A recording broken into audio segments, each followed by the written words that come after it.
Hello guys, good morning. This is Kiran और स्वागत है आप सभी का मेरे यूट्यूब चैनल सरकारी नौकरी अपडेट में, जहां मिलती है आपको सारी भर्तियों से रिलेटेड अपडेट। और अगर आप मेरे चैनल में पहली बार विजिट कर रहे हैं तो चैनल को सब्सक्राइब कर लीजिए, बेल आइकन को प्रेस कर लीजिए ताकि मेरी वीडियो की सारी नोटिफिकेशन आप लोगों तक पहुंच सके। और अगर आप भी रीट की तैयारी कर रहे हो और आपका सिलेबस अगर हो गया है और अगर आप रिवीजन कर रहे हो तो आप मेरे साथ जुड़कर अपनी तैयारी को बेहतर बना सकते हो, क्योंकि हमने रीट की जो साइकोलॉजी की क्लासेस है उसकी जो पूरा कंप्लीट साइकोलॉजी के रिवीजन की मैंने क्लासेस चलाई हुई है और बहुत ही कम टाइम के अंदर आपका टॉपिक कवर हो जाएगा और आपको जो इम्पोर्टेंट पढ़ना है वो सारी चीज़ें मैंने कवर करवाई है। तो आप लोगों का टाइम वेस्ट नहीं करते हैं और स्टार्ट करते हैं अपन आज का टॉपिक। और आज का टॉपिक अपना रहने वाला है मापन व मूल्यांकन, और उसके साथ ही अपन पढ़ेंगे सीसीई को। ठीक है, तो अब आपका टाइम वेस्ट नहीं करते हैं और स्टार्ट करते हैं अपन रिवीजन वाली क्लास। ओके तो आज अपन पढ़ने वाले हैं मापन व मूल्यांकन, और इसमें अपन देख लेते हैं आकलन, मापन और मूल्यांकन। आकलन क्या होता है? व्यवहारिक प्रकार होता है, इसको अपन असेसमेंट बोलते हैं, और ये इसमें ओनली सूचनाएं एकत्रित करने का अपना काम होता है। ठीक है, उसके बाद अपन आते हैं मापन और मूल्यांकन में। ये जो दोनों है वो दोनों ही औपचारिक है, और मापन को अपन इंग्लिश में मेजरमेंट बोलते हैं और मूल्यांकन को अपन इवेल्युएशन बोलते हैं। ठीक है, मापन जो होता है ये केवल अंक प्रदान करता है, और जो मूल्यांकन है आपका और उसके अंक के साथ साथ मूल्य और जो गुण हैं उनको भी प्रदान करता है। देखते हैं कैसे। जैसे मापन में बोल दिया कि 60% उसको अंक प्राप्त हुए, या 1 किलो राइस हो गया, 1 किलो चीनी हो गया, फिर 5 साड़ियाँ हो गई, ऐसे। अब देखो मूल्यांकन में कैसे हो जाएगा? प्रथम श्रेणी पास हुआ, ठीक है, यहाँ पर। और फिर जैसे 1 केजी बासमती चावल, उसके जो गुण बता दिए। फिर उसके बाद है 5 कोटा डोरी की साड़ियाँ, तो यहाँ पर भी जो उसके गुण हैं उनको बता रहा है। ठीक है, उसके बाद देखते हैं मापन व मूल्यांकन है वो क्या है? एक ही सिक्के के दो पहलू माने जाते हैं, और ये एक दूसरे के पूरक होते हैं। एक बार पूछा गया था मापन और मूल्यांकन एक दूसरे के पूरक है या नहीं है, ऐसा कुछ क्वेश्चन था एक बार, तो ये वहाँ से देख सकते हैं। मापन का जो मुख्य संबंध है वो व्यक्तित्व से होता है। ठीक है, और जो मापन, अब यहाँ पर मैं आपको कंपैरिजन करके बता देती हूँ, आपको अच्छे से समझ में आ जाएगा। एक सेकेंड। ठीक है, अब देखो मापन का जो क्षेत्र होता है वो संकुचित होता है, यानी कि छोटा क्षेत्र होता है, और जो मूल्यांकन है उसका क्षेत्र जो है वो व्यापक होता है। उसके बाद जो मापन है उसके अंदर ओनली जो है आपका अंक प्रदान होता है, और इसके अंदर आपके अंक के साथ साथ आपका गुण भी प्रदान होता है। जो आपका मापन है वो मात्रात्मक होता है, और जो आपका मूल्यांकन है वो मात्रात्मक प्लस गुणात्मक दोनों होता है। उसके बाद जो आपका मापन है वो ज्ञानात्मक पक्ष का विकास करता है, ओनली आपका जो ज्ञान है वो बढ़ता है, लेकिन इसके अंदर जो मूल्यांकन के अंदर आपके ज्ञानात्मक, भावात्मक और गुणात्मक तीनों ही पक्षों का विकास होता है। उसके बाद है ये ओनली फर्स्ट प्रक्रिया है, मतलब यानी कि शुरू वाली प्रक्रिया है, और ये जो है अंतिम प्रक्रिया है, यानी कि ये तो बीच बीच में होती है, और जो मूल्यांकन है वो लास्ट वाली कंप्लीट प्रोसेस वाली प्रक्रिया है, और ये निश्चित समय में पूर्ण हो जाती है, और ये जो है आपकी लगातार चलती रहती है। ठीक है, उसके बाद ये है, ये पुस्तक केंद्रित भविष्यवाणी जो मापन है इससे आप भविष्यवाणी संभव नहीं है, लेकिन जो मूल्यांकन है उसमें भविष्यवाणी संभव है। उसके बाद मापन है वो ओनली पुस्तक केंद्रित होता है, लेकिन ये उद्देश्यों और लक्ष्य केंद्रित होता है। इसके बाद मापन देखते हैं तो औपचारिक परिस्थितियों से संबंधित होता है, जबकि मूल्यांकन है वो आपका औपचारिक और अनौपचारिक दोनों ही परिस्थितियों से संबंधित होता है। इसके बाद देखते हैं मूल्यांकन। तो मूल्यांकन के प्रकार हैं, 2 प्रकार हैं। कौन कौन से? एक तो परिमाणात्मक और एक गुणात्मक। अब परिमाणात्मक में क्या आ जाएगा? आपकी मौखिक परीक्षाएं आ जाएगी, आपकी लिखित परीक्षाएं, लिखित में आपके वस्तुनिष्ठ और निबंधात्मक दोनों टाइप के क्वेश्चन आ जाएंगे। प्रायोगिक परीक्षाएं यानी आपका जो प्रैक्टिकल पेपर होता है वो आ जाएगा। अब गुणात्मक क्या क्या हो जाएगा? प्रश्नावली विधि आ जाएगी, समाज मिति विधि आ जाएगी, क्रम निर्धारण मापनी आ जाएगी, और ऐसी जितनी भी विधियां वो सारी गुणों में आ जाएगी, गुणात्मक इसमें ना। उसके बाद देखते हैं अपन ये वाला, बहुत इंपॉर्टेंट है और यहाँ से मोस्टली क्वेश्चन देखने को मिलता है। आदर्श मूल्यांकन के गुण: वैधता, विश्वसनीयता, विभेदीकारिता, व्यवहारिकता, व्यापकता, और आपका गतिशीलता, निदानात्मक और वस्तुनिष्ठता। अब ये होता है वो अपन देख लेते हैं। अब देखो वैधता क्या होती है? जिस उद्देश्य के लिए अपन ने क्वेश्चन का निर्माण किया है उस उद्देश्य की पूर्ति हो रही है तो वो क्या हो जाएगा? आपका वैध हो जाएगा। विश्वसनीयता क्या होता है? बार बार मापन करने पर यदि जो परिणाम है उसमें समानता बनी रहे तो इसको क्या बोल देंगे अपन? विश्वसनीयता का गुण बोल देंगे। उसके बाद है विविधिकारिता। विविधिकारिता क्या होता है कि जब मूल्यांकन करते हैं तो इसमें प्रतिभाशाली बालक हो गया, सामान्य बालक हो गया, या फिर मंदबुद्धि बालक हो गया, इनके अंदर अंतर अगर अपन कर लेते हैं उस पेपर से अगर डिफरेंस हो जाता है तो अपन क्या हो जाएगा? वो आपका संवेदीकारिता। इसके बाद देखते हैं अपन व्यवहारिकता। तो व्यवहारिकता क्या होता है कि जो मूल्यांकन पत्र जो अपन बनाते हैं उसका निर्माण जो है व्यवहार मतलब जो विद्यार्थी होते हैं उनके समझने योग्य, यानी कि अपन जो है इसको बिल्कुल सरल भाषा में अगर बनाए पेपर को तो इसको क्या बोलेंगे अपन व्यवहारिकता की संज्ञा दे देंगे। और जो अभी है वर्तमान में जो पेपर बनाए जाते हैं इसमें इस चीज़ का अभाव है, क्योंकि अभी जो लैंग्वेज आती है पेपर की वो बहुत ही टफ सी आती है। ठीक है, उसके बाद आते हैं अपन व्यापक। व्यापकता है, ये मैंने व्यापक लिखा है। ठीक है, ये व्यापकता है। इसको क्या बोलते हैं अपन, यदि जो मूल्यांकन पत्र है उसका जो निर्माण है संपूर्ण पाठ्यक्रम को अगर सम्मिलित करते हुए किया जाता है ना, तो इसको क्या बोलते हैं अपन जो है व्यापकता बोलते हैं। यानी कि कंप्लीट सिलेबस हो जाएगा तो क्या हो जाएगा, व्यापकता हो जाएगी। गतिशीलता, यानी कि मूल्यांकन पत्र जो है वर्तमान समय की जितनी भी आवश्यकताएं हैं उनको सम्मिलित करते हुए अगर बनाया जाता है तो इसको अपन क्या बोलते हैं, गतिशीलता की संज्ञा दे देते हैं। अब अपन देखते हैं निदानात्मक में क्या है कि जो मूल्यांकन पत्र अपन बनाएंगे उसके जो द्वारा है शिक्षण और अधिगम की जो प्रक्रिया में जो कठिनाइयां हैं उनका पता लगेगा तो अपन क्या बोल देंगे, उसको निदानात्मक बोल देंगे।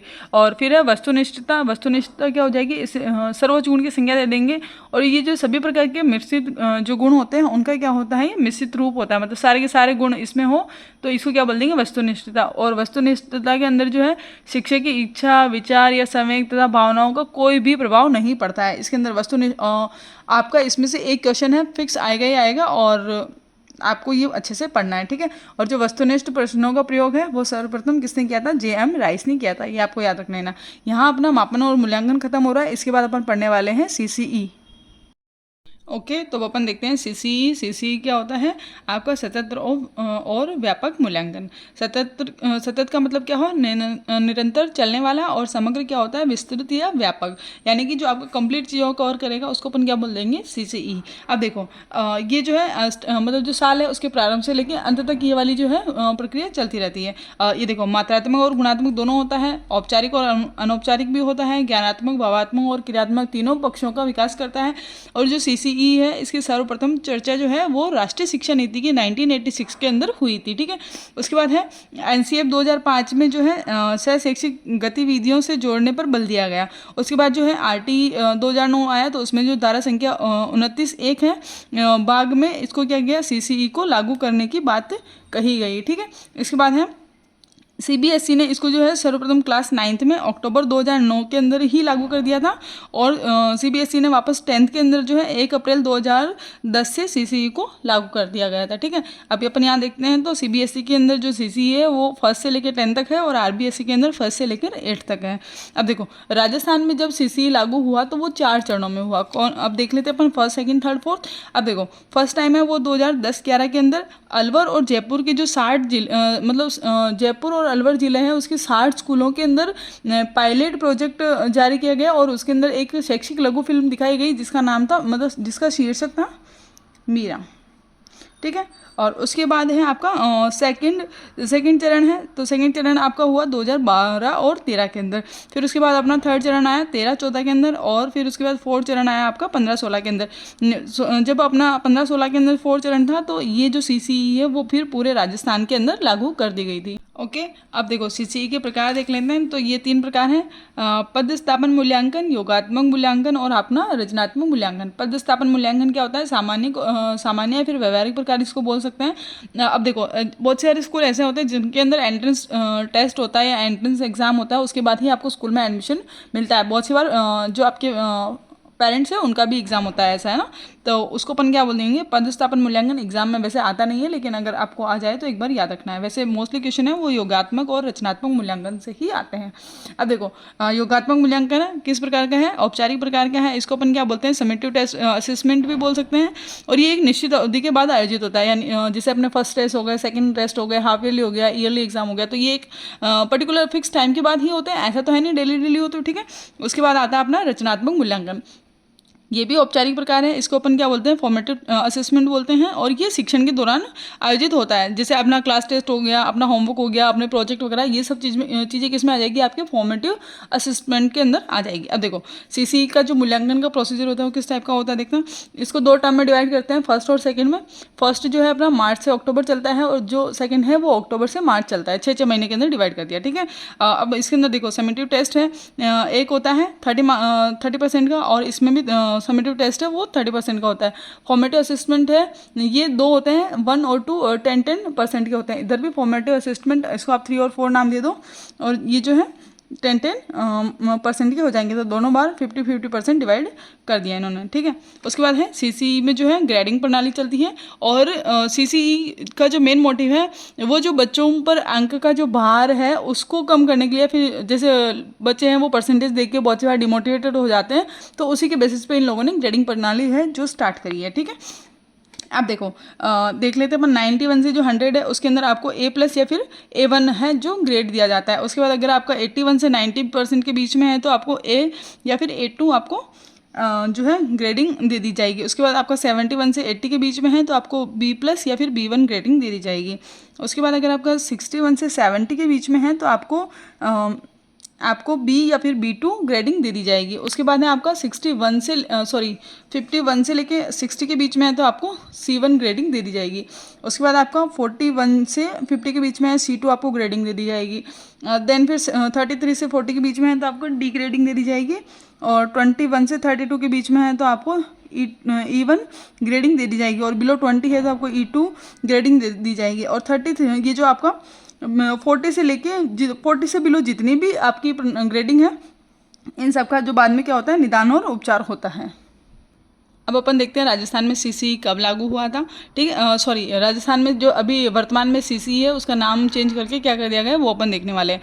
तो राजस्थान में जो सीसीई है वो 2017-18 में इसका जो है नेम चेंज कर दिया गया, और वर्तमान नाम क्या रखा गया इसको, SIQE।